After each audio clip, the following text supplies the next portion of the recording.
مامۆستاگیان چارەسەری بینینی خەونی ناخۆشە بۆ ئەوەی مرۆڤ خەونی ناخۆش نەبینی لە خەوەکەیدا؟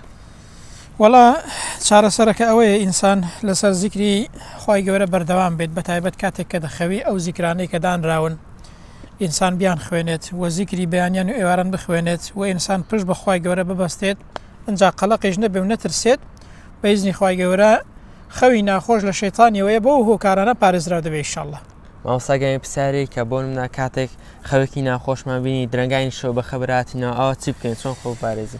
ئەوە پرسیارێکی گرنگ بوو. کاتێک کە ئینسان هەڵسایەوە خەونێکی ناخۆشی بینی چی بکات؟ ئەو چوار ڕێکارە دەگرێتە بەر وەکو لە فەرمایشتی پێغەمبەر داهاتووە صلی الله علیه وسلم و ابن حەجەریش باسی کردووە. یەکەمیان هەر کاتێک ئینسان خەونی ناخۆشی بینی کە هەڵسایەوە أعوذ بالله من الشيطان الرجيم دەکات.